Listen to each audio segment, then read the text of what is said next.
Hello everyone. तो कैसे हैं आप लोग? उम्मीद है आप सब बिल्कुल स्वस्थ होंगे और अच्छे से पढ़ रहे होंगे। हम लोग लास्ट लेक्चर में परमानेंट मैग्नेट से रिलेटेड जो कंसेप्ट था वो सीख लिए थे। अब हम लोग मैटर से रिलेटेड जो है टॉपिक को पढ़ेंगे।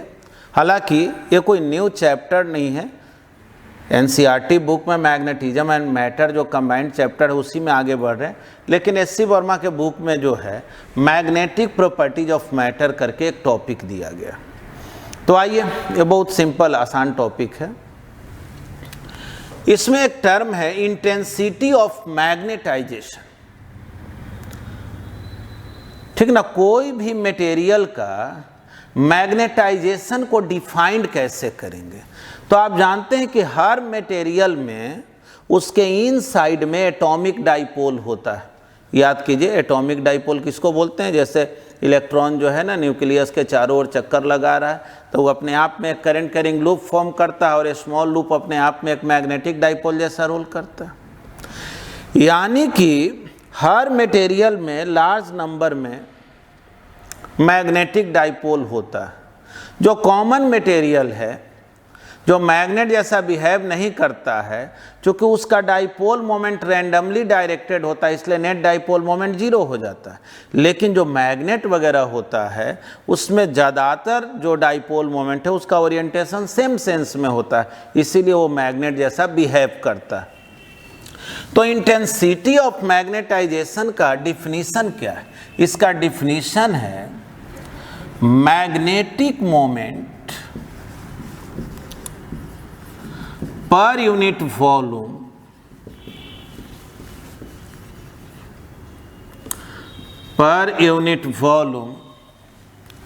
is defined as intensity of magnetization. Intensity of magnetization. अब पूछा जाए इंटेंसिटी ऑफ मैग्नेटाइजेशन वेक्टर है कि स्केलर? तो बोलेंगे it is a vector quantity.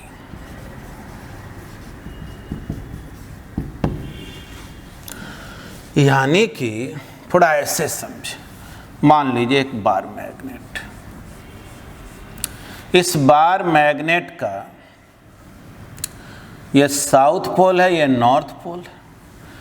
Pole strength -m, ये +m, लेंथ 2l है। और सपोज करो ये जो एरिया ऑफ क्रॉस सेक्शन है वो A, ठीक ना, ये जो है वो area of cross section.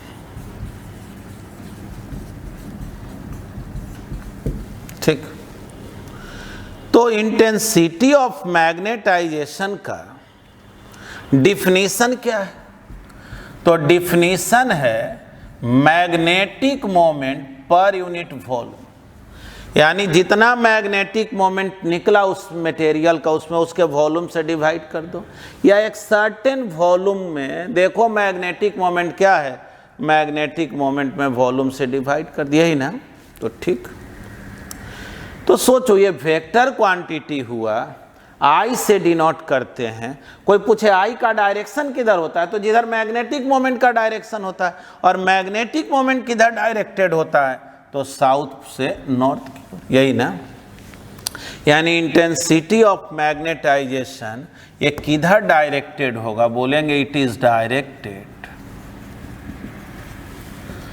Along the magnetic moment.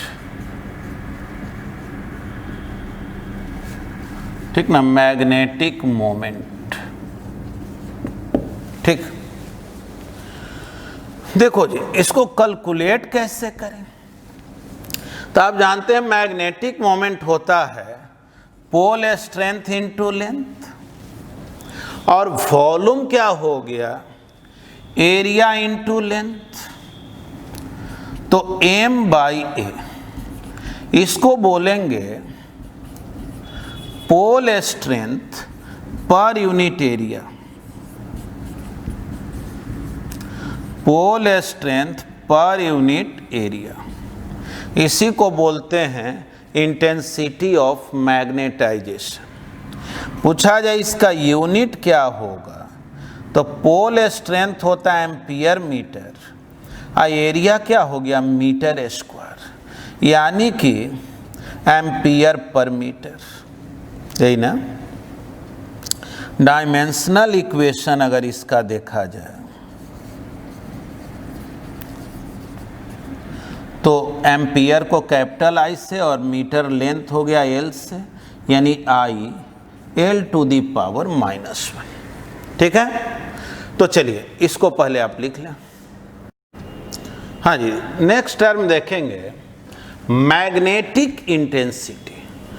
देखिए इसके पहले पढ़े इंटेंसिटी ऑफ मैग्नेटाइजेशन, और ये बोल रहे हैं मैग्नेटिक इंटेंसिटी, और यही बोल देना मैग्नेटिक फील्ड इंटेंसिटी, तो वो बी वाला हो जाएगा। जो मैग्नेटिक फील्ड आप निकालते हैं बायोट सावर्ट से, उसको मैग्नेटिक फील्ड इंटेंसिटी बोला जाता है। लेकिन अगर मैग्नेटिक इंटेंसिटी बोले तो ये एक अलग टर्म होता है। देखो मैग्नेटिक इंटेंसिटी निकालने का क्या मेथड है, इसका डिफिनीशन क्या। तो जैसे कोई भी पॉइंट पर कोई कहा बतलाओ मैग्नेटिक इंटेंसिटी क्या होगा, और अगर वो पॉइंट वैक्यूम में है या एयर में है तो मैग्नेटिक इंटेंसिटी हो जाता है, वहाँ मैग्नेटिक फील्ड देख लो कितना है उस पॉइंट पर, और उसमें म्यू नॉट से डिवाइड कर दो। बी बाई म्यू नॉट को ठीक ना, किसी भी पॉइंट पर जो मैग्नेटिक फील्ड है उसमें म्यू नॉट से डिवाइड कर दो, उसी को क्या बोलते हैं मैग्नेटिक इंटेंसिटी। ठीक ना, ये वैक्यूम एयर के लिए आया।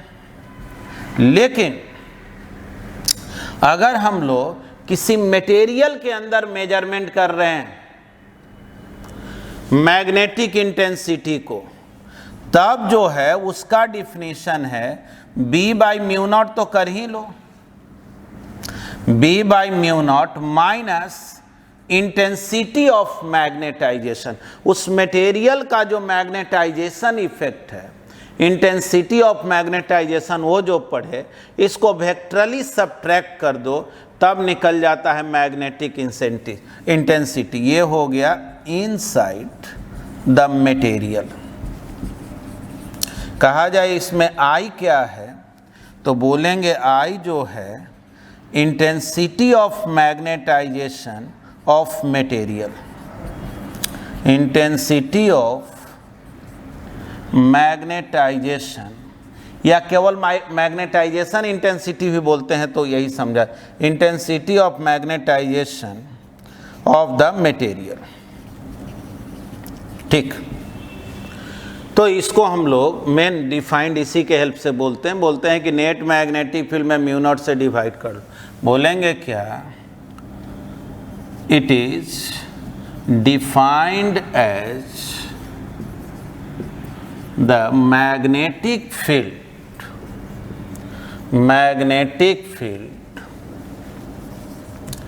at any point in free space divided by mu naught. यही इसका डिफिनीशन। अगर पूछा जाए ये वेक्टर है कि स्केलर है, तो जाहिर है वेक्टर है, मैग्नेटिक फील्ड तो वेक्टर होता है, तो जिधर फील्ड का डायरेक्शन होगा वही एच का डायरेक्शन होगा। बोलेंगे it is a vector quantity,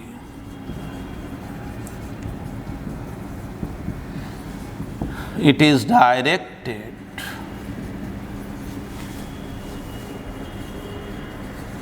along the direction of magnetic field।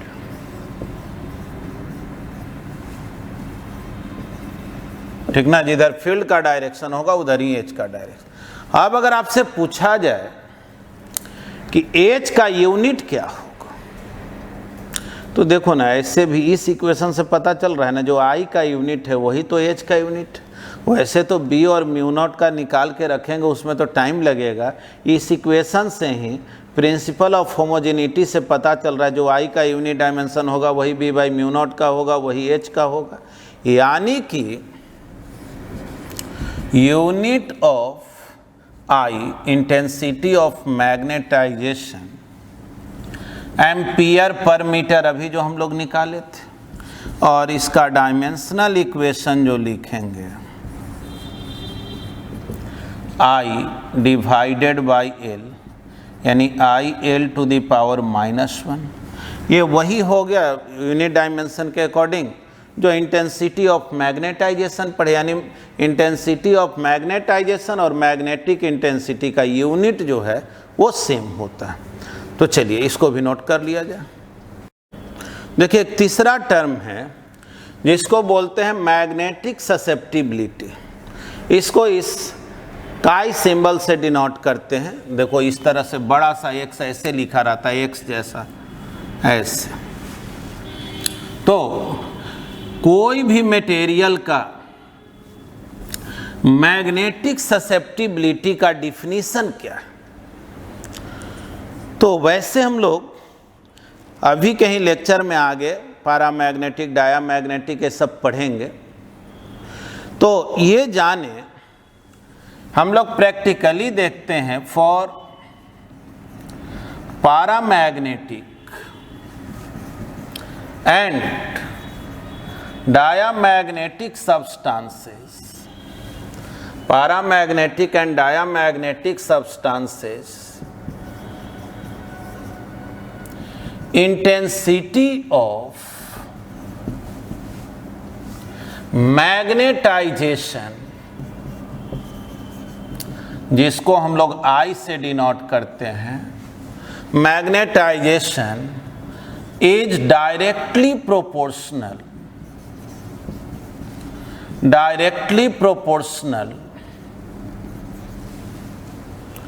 to the magnetic intensity,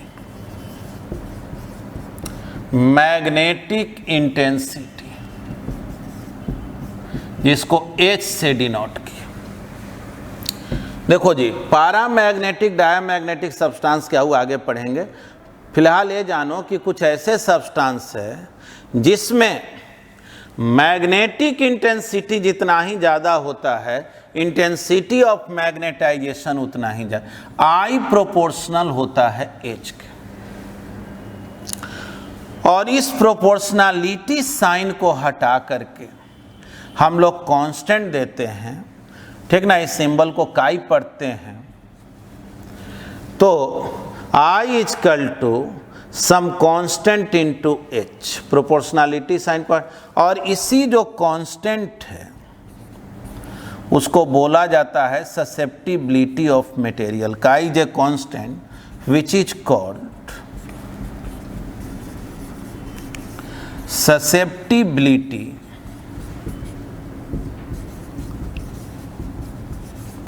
of material, ठीक।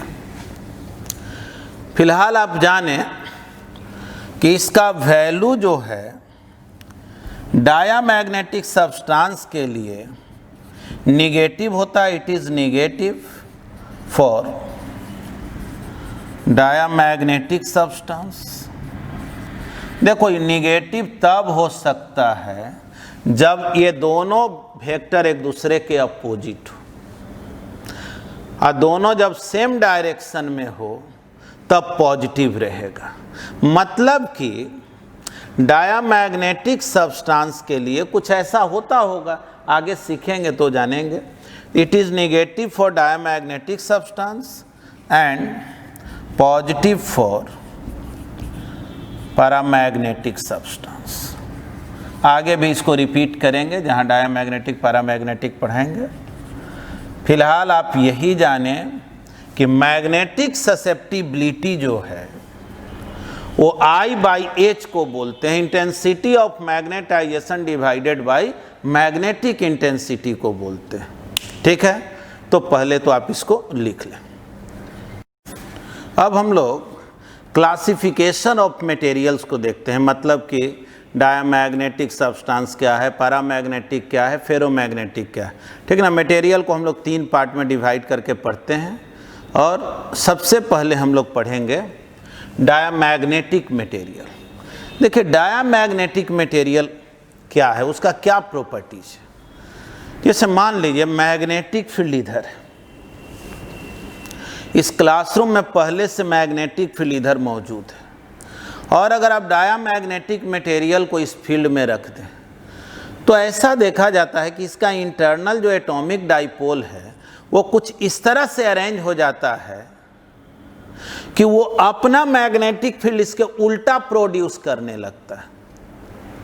यानी कि डायामैग्नेटिक मटेरियल को जब एक्सटर्नल फील्ड में रखेंगे तो वो एक्सटर्नल फील्ड के अपोजिट में मैग्नेटाइज हो जाता है, अपना फील्ड अपोजिट में प्रोड्यूस करने लगता है। इस तरह से मटेरियल के इन साइड में अगर आप नेट मैग्नेटिक फील्ड मेजर करेंगे तो पहले जितना फील्ड था उससे घट जाता है, क्योंकि मान लो पहले से 20 माइक्रो टेस्ला इधर फील्ड था और मटेरियल को रखे, ये अपना जो है अंदर में 2 माइक्रो टेस्ला अपोजिट में प्रोड्यूस कर दिया, तो नेट फील्ड कितना हो गया 18 माइक्रो टेस्ला, तो घट गया कि नहीं।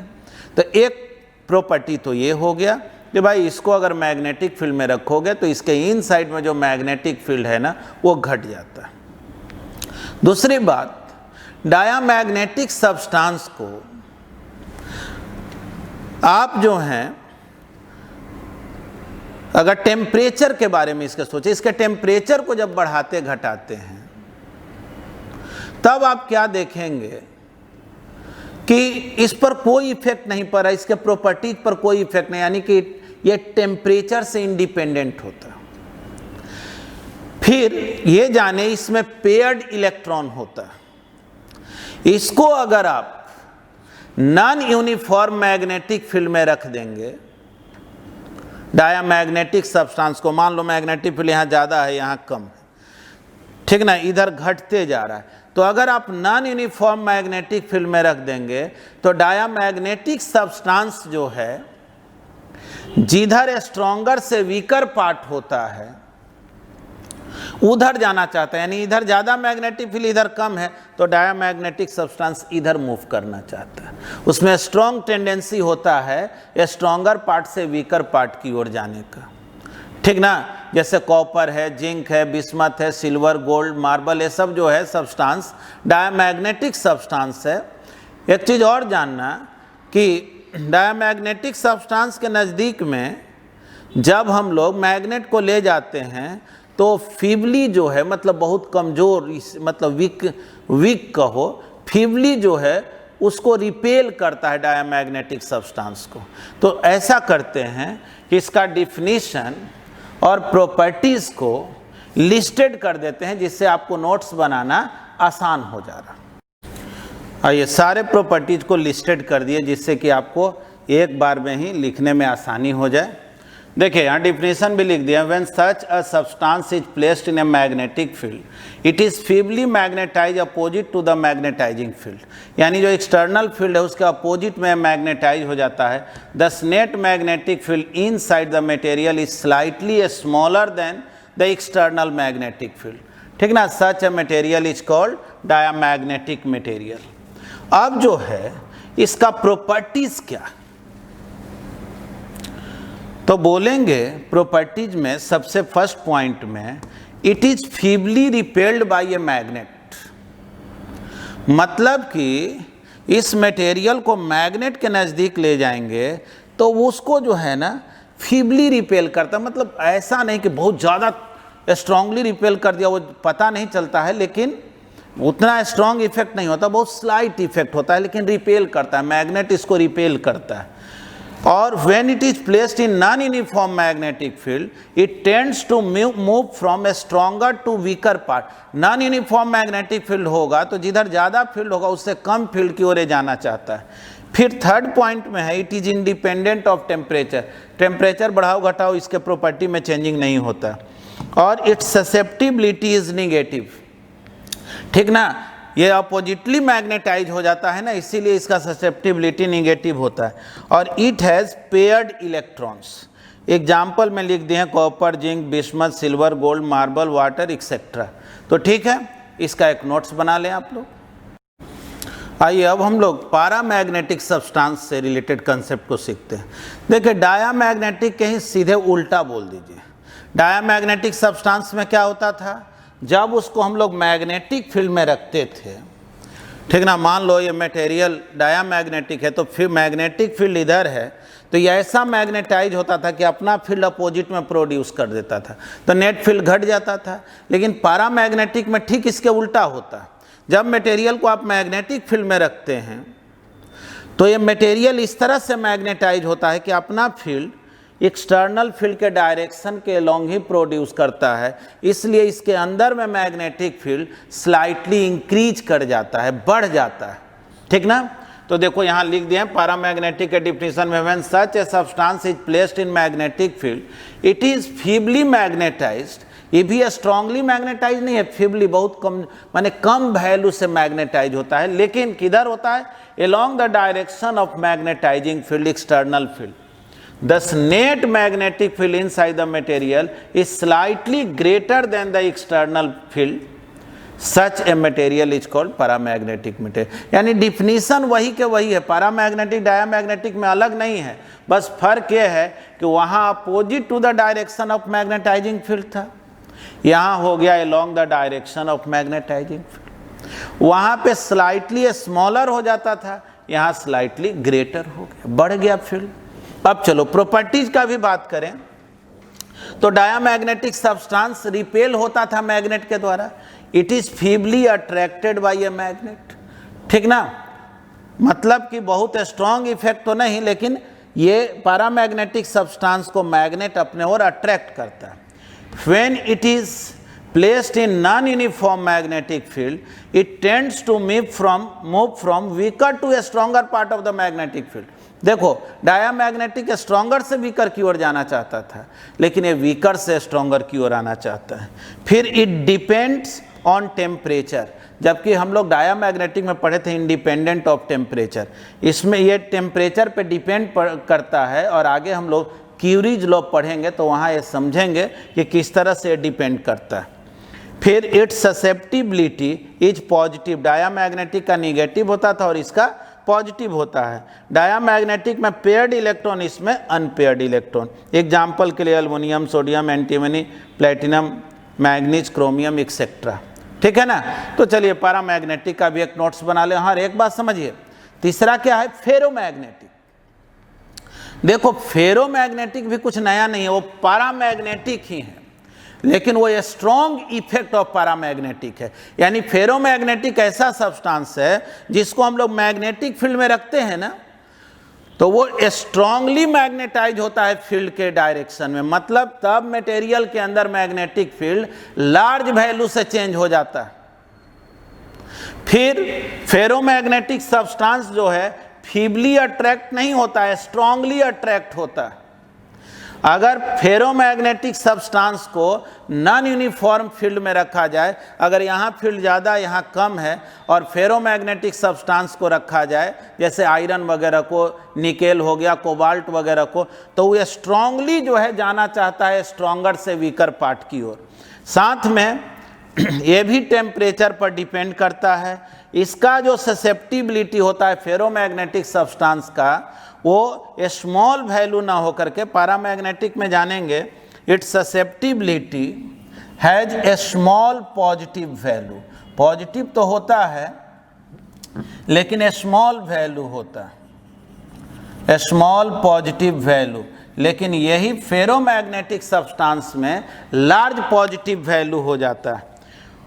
ठीक है। तो ये सारा प्रॉपर्टी जो है फेरोमैग्नेटिक में भी होगा, फर्क इतना ही होगा कि वो सारा इफेक्ट स्ट्रॉन्ग हो जाएगा, फीबली के जगह सब स्ट्रॉन्गली हो जाएगा। ठीक है। उसके एग्जाम्पल में मेनली 3 एग्जाम्पल हम लोग लेते हैं, आयरन, निकेल और कोबाल्ट। ये 3 एग्जाम्पल ऐसा है जो फेरोमैग्नेटिक सब्सटेंस जैसा, मतलब फेरोमैग्नेटिक सब्सटेंस जिसको कहते हैं। ठीक है। तो पहले तो आप पैरामैग्नेटिक को लिख लें। तो आइए अब हम लोग जो हैं फेरोमैग्नेटिक सब्सटेंस के बारे में पढ़ रहे हैं। तो फेरोमैग्नेटिक सब्सटेंस में समझो strong effect of paramagnetic.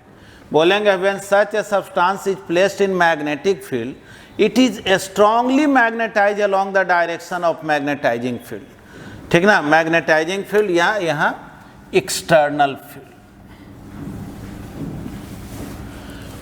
Thus, net magnetic field inside the material is greater than the external magnetic field. Such a material is called ferromagnetic material. Properties में it is strongly attracted by a magnet. जैसे magnet के नज़दीक कोई iron piece को ले जाओगे वो बिल्कुल अट्रैक्ट हो जाता है, स्ट्रांगली अट्रैक्ट हो जाता है। सेकंड में जब इसको नॉन यूनिफॉर्म मैग्नेटिक फील्ड में रखते हैं तब जो है स्ट्रॉन्ग टेंडेंसी होता है स्ट्रॉन्ग से वीक की ओर जाने का।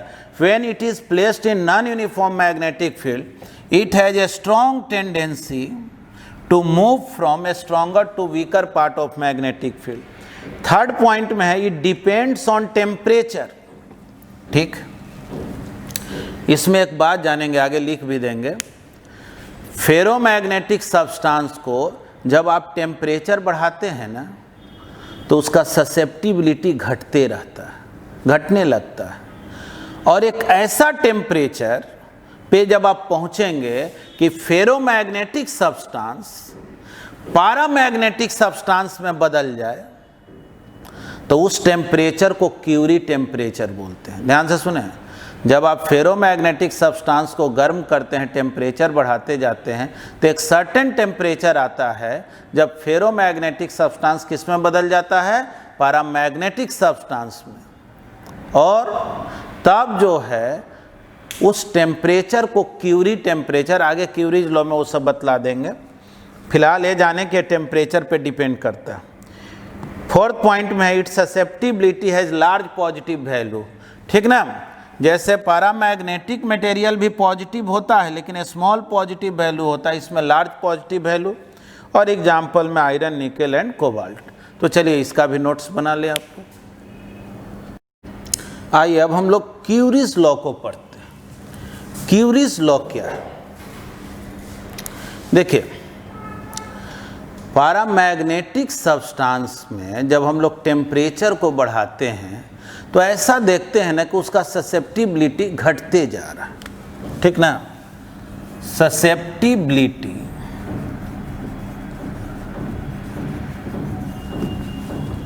Of paramagnetic substance is inversely proportional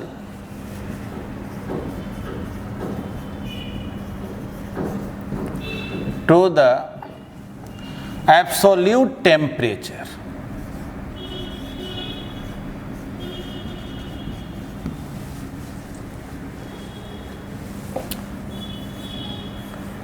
ठीक ना, एब्सोल्यूट टेम्परेचर। अब जो है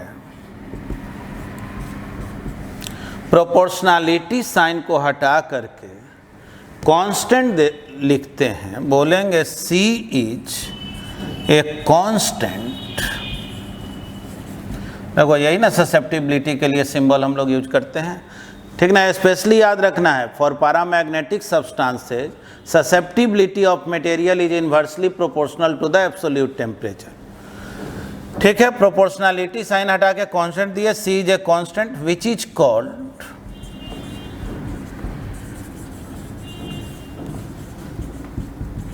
क्यूरीज कांस्टेंट। ठीक ना, इसको क्यूरीज कांस्टेंट बोलते हैं। और आप जानेंगे नोट में नॉलेज के लिए कि when temperature of ferromagnetic substance is increased at a particular temperature, ठीक ना, particular temperature,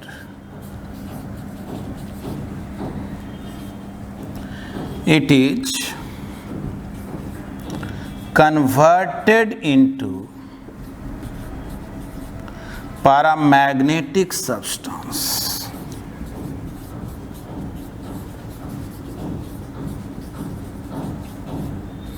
Such या ऐसा करो, दिस टेम्परेचर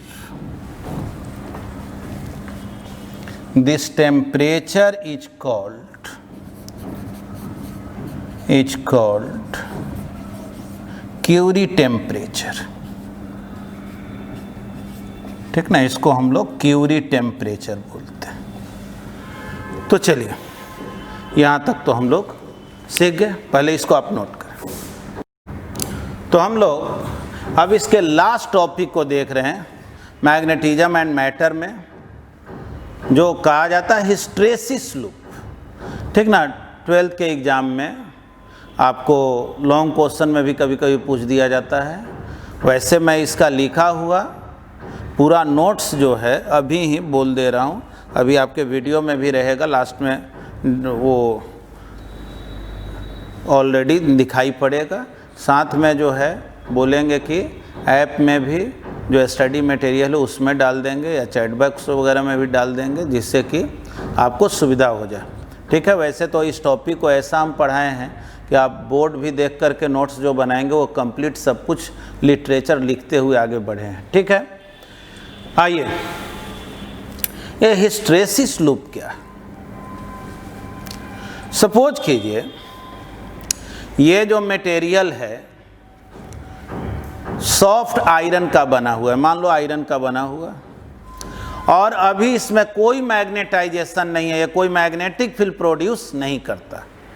जैसे बहुत सा आयरन का मटेरियल रहता है ना, आयरन का नेल पीसेज वगैरह ले लो तो कहाँ वो तो मैग्नेट जैसा बिहेव नहीं करता। तो ठीक है, मतलब ये पूरी तरह से समझो ये डीमैग्नेटाइज्ड है। ठीक, इसमें कोई मैग्नेटाइजेशन इफेक्ट नहीं। लेकिन क्या किए आप, सपोज करें इधर magnetic field directed, magnetic field इधर डायरेक्टेड है और आप इस मटेरियल को मैग्नेटिक फील्ड में रख दिए। तो चूंकि आयरन का बना हुआ है तो आप तो जानते हैं कि आयरन ऐसा मटेरियल है, फेरोमैग्नेटिक सब्सटेंस है ना, कि इसको जब मैग्नेटिक फील्ड में रखेंगे तो ये फील्ड के लॉन्ग ही मैग्नेटाइज हो जाता है, यानी इसके अंदर पूरा जो मटेरियल है वो मैग्नेटाइज हो जाता है, इसका मैग्नेटाइजेशन बढ़ जाता है। आप क्या देखेंगे कि अगर आप फील्ड के वैल्यू को बढ़ाते जा रहे हैं, एक्सटर्नल फील्ड को आप बढ़ाते जा रहे हैं, तो ये और जो है मैग्नेटाइज होते जा रहा है, इसका मैग्नेटाइजेशन बढ़ते जा रहा है। देखो मैग्नेटाइजेशन बढ़ने का मतलब हुआ कि इसके अंदर में जो एटॉमिक डाइपोल है ना वो सब एक सेंस में अरेंज होते जा रहा है, ऐसे समझो। तो ठीक, यानी कि देखो ये जो कैपिटल H है ना वो एक्सटर्नल मैग्नेटिक फील्ड के लिए है। मैग्नेटिक इंटेंसिटी याद करो, H का वैल्यू B/μ0 होता था ना, यानी ये इसको मतलब एक्सटर्नल फील्ड से, और I जो है ना वो मटेरियल का मैग्नेटाइजेशन इफेक्ट। तो अब हम लोग क्या देखते हैं कि अगर एक्सटर्नल फील्ड को बढ़ाते जाएं तो इस मटेरियल का मैग्नेटाइजेशन बढ़ते जाता है। ठीक है, अगर ग्राफ ड्रॉ करें तो कुछ इस टाइप का आता है। हम लोग एक्सटर्नल फील्ड बढ़ा रहे हैं, आई भी मैग्नेटाइजेशन इफेक्ट भी बढ़ते जा रहा है। ठीक, और एक स्टेज ऐसा आया कि अब हम एक्सटर्नल फील्ड कितना भी बढ़ा रहे हैं, अब मैग्नेटाइजेशन बढ़ नहीं रहा, वो फिक्स हो गया, अब वो बढ़ने वाला नहीं है, अब ग्राफ ऐसे सीधा हो। इसका मतलब ये समझो कि इसके अंदर में जो एटॉमिक डाइपोल है वो लगभग सारे के सारे डाइपोल जब सेम सेंस में अरेंज हो गया तो अब चाहे कितना भी एक्सटर्नल फील्ड को बढ़ाओ अब आई बढ़ने वाला नहीं, तो ये अपने मैक्सिमम वैल्यू पर पहुंच गया। चलो इस ओरिजिन को वो बोल दे रहे हैं, इसको ए बोल दे रहे हैं। ठीक, अब सपोज कीजिए आप क्या किए, जो एक्सटर्नल फील्ड है ना उसको कम करने लगे, एक्सटर्नल फील्ड को आप घटाने लगे, तो आप क्या देखे, आई का भी वैल्यू घटने लगा। आप क्या किए, इस एक्सटर्नल फील्ड को गायब कर दिए, लेकिन क्या देखे कि इसका आई 0 नहीं हुआ, मतलब अभी भी ये मैग्नेटाइज्ड है। थोड़ा ऐसे सोचो एक मिनट के लिए, आयरन पीसेज को, लोहा के कांटी को मैग्नेट के कांटेक्ट में ले जाओ, कुछ देर रखे रहो कांटेक्ट में, अब फिर मैग्नेट से अलग कर दो, देखोगे अलग कर देने के बाद भी वो लोहा के कांटी मैग्नेट जैसा कुछ देर के लिए बिहेव करता है कि नहीं, दूसरे आयरन पीस को अट्रैक्ट करने लगता है। यानी कि अगर इस एक्सटर्नल फील्ड को गायब भी आप कर दें तो मैग्नेटाइजेशन इफेक्ट गायब नहीं होता है। यानी देखना, अब आगे बात जो कर रहे हैं, एक्सटर्नल फील्ड को जब कम कर रहे हैं तो देख रहे हैं आई का जो वैल्यू है वो घटते जा रहा है। देखो जी, ये ग्राफ क्या बता रहा है, कह रहा है इधर आ रहे हैं यानी एच घट रहा है, एक्सटर्नल फील्ड घट रहा है, आई भी घटते जा रहा है, लेकिन यहाँ आने के बाद एक्सटर्नल फील्ड तो जीरो हो गया, एच तो जीरो हो गया, लेकिन आई तो जीरो नहीं ना हुआ, आई अभी भी इतना बना हुआ है। देखो ध्यान से, मतलब कि पहले से इस मटेरियल के पास कोई इंटेंसिटी ऑफ मैग्नेटाइजेशन नहीं था, जब इसको मैग्नेटिक फील्ड में रखे तो ये मैग्नेटाइज हो गया। ये आयरन पीस है, सॉफ्ट आयरन का मटेरियल है, ये मैग्नेटाइज्ड हो गया। फिर आप फील्ड को बढ़ाए तो आप क्या देखे, इसका मैग्नेटाइजेशन बढ़ते जा रहा है, बढ़ते बढ़ते कहाँ पहुँच गया, अपने मैक्सिमम वैल्यू पर पहुँच गया। और जब आप फील्ड को कम करते करते फील्ड को गायब कर दिए, तब भी आप क्या देख रहे हैं कि नहीं, अभी भी ये मैग्नेटाइज है इस डायरेक्शन। हाँ, मैग्नेटाइजेशन पहले से जरूर घट गया, पहले इतना हाइट था मैग्नेटाइज, अब कम हो गया। तो देखो एक बात याद रखना कि एक्सटर्नल फील्ड को जीरो होने के बाद भी, ठीक ना, एक्सटर्नल फील्ड को जीरो होने के बाद भी जो मैग्नेटिक फील्ड उसमें बच जाता है उसको हम लोग बोलते हैं retentivity of material, retentivity of material या रेसिड्यूअल मैग्नेटिज्म भी बोलते हैं, मतलब बचा हुआ मैग्नेटिज्म इसमें है। यानी हम एक्सटर्नल फील्ड को गायब कर दिए और मटेरियल फिर भी जो है मैग्नेटाइज्ड है। ठीक, अब थोड़ा समझना, तो क्या देख रहे हैं भाई, मेरा एक्सटर्नल फील्ड गायब है लेकिन ये मटेरियल जो है ना मैग्नेटाइज्ड है इस डायरेक्शन में। तब तुम क्या किए कि एक एक्सटर्नल फील्ड उल्टा प्रोड्यूस किए। तो उल्टा जब प्रोड्यूस किए तो देखा इसका मैग्नेटाइजेशन इफेक्ट घटने लगा, और अगर उल्टा ही में फील्ड को जब बढ़ा रहे हो तो मैग्नेटाइजेशन इफेक्ट घट करके जीरो हो गया। मतलब कि अगर हम इस एच के डायरेक्शन को रिवर्स करते, एक्सटर्नल फील्ड को रिवर्स करते, फील्ड इधर के बजाय इधर दे दें, तो एक ऐसा समय आएगा, और इस फील्ड के वैल्यू को अगर बढ़ाते जाएं तो हम लोग क्या देखते हैं कि इस मटेरियल का मैग्नेटाइजेशन घट करके जीरो हो गया। देखो जी, ये ग्राफ यहाँ पहुँचा, इस पॉइंट को सी बोल रहा है। देखना ये क्या कह रहा है, कह रहा है क्या कि जब आप एक्सटर्नल फील्ड को अपोजिट डायरेक्शन में सेट किए और उसका वैल्यू जब OC के इक्वल हुआ तब मैग्नेटाइजेशन जीरो हो गया। यानी इस मटेरियल को आप फिर से डीमैग्नेटाइज कर दिए, अब ये मैग्नेटाइज मटेरियल नहीं रहा। तो इसको डीमैग्नेटाइज करने के लिए जितना एक्सटर्नल फील्ड आपको अपोजिट में अप्लाई करना पड़ा उसको हम लोग कोएसिव फोर्स बोलते हैं। ठीक ना, बोलेंगे क्या कि कोई भी मैग्नेटाइज मटेरियल को डीमैग्नेटाइज करने के लिए अपोजिट डायरेक्शन में जितना मैग्नेटिक फील्ड एक्सटर्नल फील्ड देना पड़ता है उसी को बोलेंगे कोएसिव फोर्स, कोएसिव फोर्स। ठीक ना, चलो आगे देखना। अब जो है ये मटेरियल डीमैग्नेटाइज हो गया है और यहाँ एक्सटर्नल फील्ड मौजूद है। अब कोई कहा एक काम करो ना, एक्सटर्नल फील्ड मौजूद है और डीमैग्नेटाइज हो, ये फील्ड को बढ़ाते जाओ। तो फील्ड को अब बढ़ाओगे इस डायरेक्शन में तो फिर से ही मैग्नेटाइज होगा, क्योंकि आयरन का बना हुआ है, और अब अपना मैग्नेटाइजेशन फिर इस डायरेक्शन में रख लेगा क्योंकि फील्ड इधर है।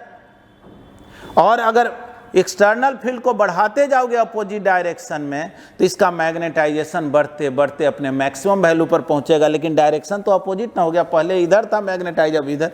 यानी कि अगर हम लोग एक्सटर्नल फील्ड को बढ़ाते जाएं तो ये जो मटेरियल है अपने मैक्सिमम वैल्यू तक मैग्नेटाइज्ड होगा, ठीक ना, मैक्सिमम वैल्यू तक मैग्नेटाइज्ड होगा, लेकिन ये अपोजिट डायरेक्शन में मैग्नेटाइज्ड हो गया। देखो इंटेंसिटी ऑफ मैग्नेटाइजेशन पहले ऊपर था, अब ये नीचे ना हो गया, देखो यहाँ मैक्सिमम था, वैसे ही ये मैक्सिमम अपोजिट डायरेक्शन में पहुँच गया। मान लो इस पॉइंट को डी बोलते हैं। यानी कि अब फिर से मटेरियल अपने मैक्सिमम मैग्नेटाइजेशन पर है, लेकिन डायरेक्शन इधर है। अब आप क्या किए, फिर से कहना ये भाई फील्ड को, एक्सटर्नल जो फील्ड है ना उसको धीरे धीरे घटा के ख़त्म कर दो। तो आप तो जान रहे फील्ड ख़त्म भी कर दोगे तो इसका मैग्नेटाइजेशन थोड़े ख़त्म होगा, मैग्नेटाइजेशन तो इसका बना हुआ है। हाँ ठीक है, कुछ कम जरूर हो जाएगा, लेकिन मैग्नेटाइजेशन फिर भी बना हुआ।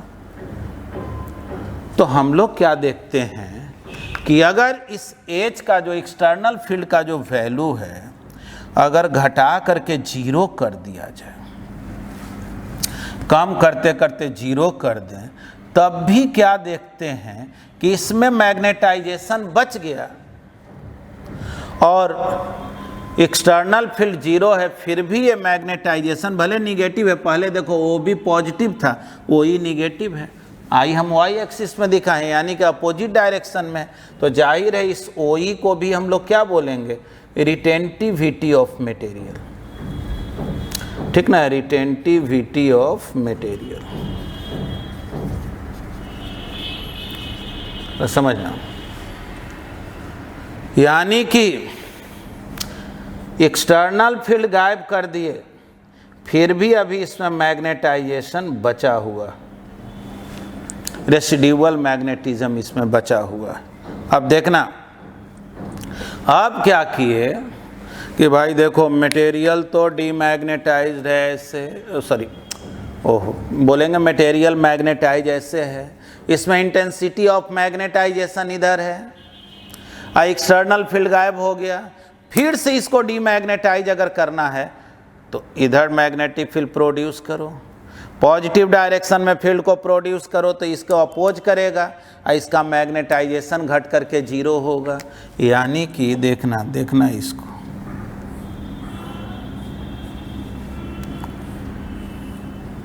इसको जो है F बोल दे रहे हैं।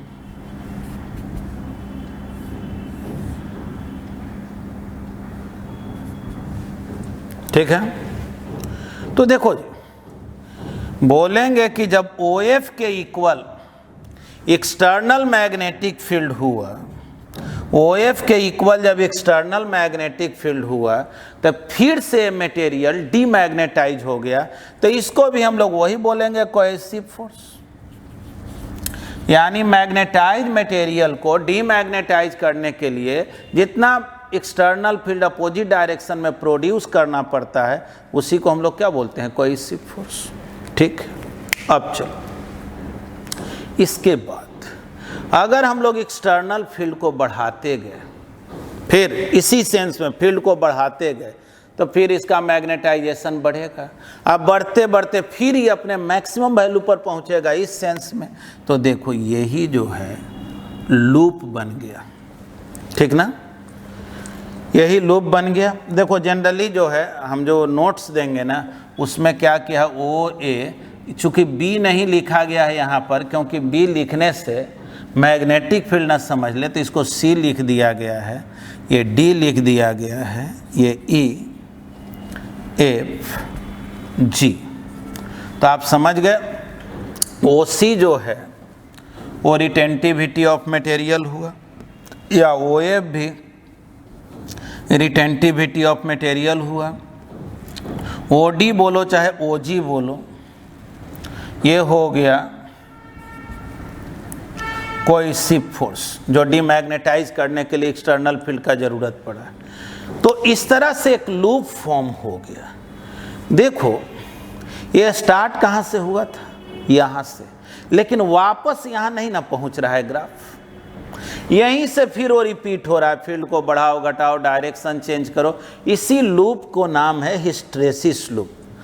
हिस्ट्रेसिस वर्ड इसमें क्यों इन्वॉल्व किया गया, तो यही बोलना कि स्टार्ट में जब H 0 था तो I भी 0 था, एक्सटर्नल फील्ड 0 था, मैग्नेटाइजेशन 0 है। लेकिन बाद में हम अगर एक्सटर्नल फील्ड को 0 भी कर दे रहे हैं तो फिर से इसका ग्राफ जो है लौट करके इस पॉइंट O तक नहीं आ रहा। तो इसी फैक्ट का नाम जो है वो हिस्ट्रेसिस बोलते हैं, ठीक ना। ऑलरेडी जो है हम बोलेंगे इनसे, जो टेक्निकल स्टाफ है, कि इसको देख करके पूरा आपको एक पिक्चर बना ले, अभी वीडियो रिकॉर्ड कर लें, जिससे कि आपके लिए काम आसान हो जाएगा। और इसमें सारे टर्म जो है डिफिनीशन वाइज और प्रॉपर्ली लिख भी दिए हैं, जिससे कि आपका काम आसान हो। हम इसको ऐसे समझा दिए, आओ एक एग्जाम्पल से समझा देते हैं, बस यहीं पर ये टॉपिक जो है वो एंड हो जाएगा। तो ध्यान से देखें, एग्जाम्पल से ऐसे थोड़ा सा समझना, थोड़ा इंटरेस्टिंग एग्जाम्पल देखना। मान लो क्लासरूम में टीचर नहीं है, तो कोई स्टूडेंट उधर मुंह करके बैठा हो, कोई उधर बैठा हुआ है, कोई गप लड़ा रहा है, कोई खड़ा है, कुछ इधर उधर, है ना। चलो क्लासरूम में टीचर इंटर किया, यानी समझो एक्सटर्नल फील्ड आ गया। मटेरियल समझो पहले से डीमैग्नेटाइज था, ठीक ना। मटेरियल जो है, मटेरियल को स्टूडेंट समझो पहले से डीमैग्नेटाइज था, ठीक है। तो सब स्टूडेंट डीमैग्नेटाइज था, रैंडमली डायरेक्टेड था। टीचर आए, बहुत सा स्टूडेंट सीधा हो गया, मतलब मैग्नेटाइजेशन इसमें आ गया। अभी भी सब जो है सीधा नहीं हुआ है, टीचर थोड़ा टाइट हुए, मतलब समझो एक्सटर्नल फील्ड को बढ़ा दिए, थोड़ा डांटे बोले, सब एकदम सीधा हो गया। अब कितना भी डांटेंगे तो सब जब सीधा हो गया तब उससे ज़्यादा सीधा होगा नहीं, यानी अपने मैक्सिमम मैग्नेटाइजेशन पर पहुंच गया। अब क्या हुआ कि अचानक टीचर जो है धीरे धीरे क्लास से निकल गए। तो क्लास से निकल गए तो क्या सब स्टूडेंट अचानक खड़ा हो जाएगा, उल्टा पुल्टा इधर नहीं? हाँ, कुछ स्टूडेंट जो है रैंडम हो जाएगा, कोई आगे पीछे देखने लगेगा, लेकिन ज़्यादातर तो सेम सेंस में है। यानी टीचर गायब होने के बाद भी स्टूडेंट में डिसिप्लिन, क्लासरूम में डिसिप्लिन बना हुआ है। अब वही समझ लो रिटेंटिविटी ऑफ मटेरियल हो गया, ठीक ना। बचा हुआ इफेक्ट समझ लो टीचर का। अब चलो इसी बात को कहा जा रहा है, अब इस एग्जाम्पल को यहीं तक रखो, क्योंकि सेम इफेक्ट जो है ना उल्टा करके हमको डालना है, वो अपोजिट सेंस में करके डालना है।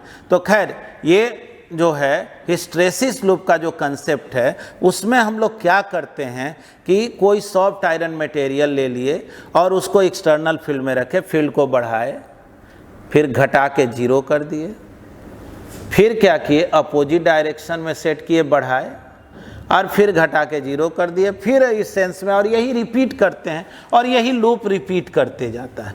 एक बात जानना, इस प्रोसेस में क्या होता है ना, मटेरियल कभी मैग्नेटाइज होता है, कभी डीमैग्नेटाइज, मैग्नेटाइज होता है और इस तरह से इसमें लार्ज अमाउंट में हीट प्रोड्यूस हो जाता है, यानी मटेरियल गर्म हो जाता है। आगे हम लोग ट्रांसफार्मर वगैरह पढ़ेंगे अल्टरनेटिंग करंट में, तो वहाँ पे बात सीखेंगे। तो देखो जी, ये जो लूप का जो एरिया है ना, ये एरिया जितना ही ज़्यादा होता है, हीट प्रोड्यूस उतना ही ज़्यादा होता है। यानी कि अगर चाहते हो हीट प्रोड्यूस कम से कम हो, तो ऐसा मटेरियल लो जिसका हिस्ट्रेसिस लूप जो है ना वो कम एरिया के हो, तो उसमें कम हीट प्रोड्यूस होगा, है ना। तो आगे हम लोग ट्रांसफार्मर वगैरह में जानेंगे कि सॉफ्ट आयरन को क्यों हम लोग कोर मटेरियल में यूज करते हैं, क्योंकि सॉफ्ट आयरन का हिस्ट्रेसिस लूप का एरिया कम होता है। लेकिन उम्मीद है कि आप इस टॉपिक को समझे होंगे, जब वो टॉपिक आएगा तो वो तो समझेंगे ही। ट्रांसफार्मर में ये मैग्नेटाइजेशन, डीमैग्नेटाइजेशन, हीट प्रोड्यूस वगैरह वगैरह, वो सब बात की बात है। तो फिलहाल देखिए ये टॉपिक आपका एंड हो गया है। कुछ आपको होमवर्क पिछले क्लास में दिए हुए हैं, वो देख लीजिएगा, उसमें जो भी दिक्कत होगा उसको बताएंगे, ज़्यादा दिक्कत होना नहीं है। और 15 प्रॉब्लम ही मात्र आपके होमवर्क में है। तो आगे मैं आपको पढ़ाऊँगा electromagnetic induction and alternating current, एक यूनिट है NCERT बुक के अनुसार। SC वर्मा के बुक में 2 अलग अलग चैप्टर है। तो खैर हम लोग तो थोरो पढ़ते हैं, सब कुछ पढ़ेंगे। आज इतना ही। थैंक यू, धन्यवाद।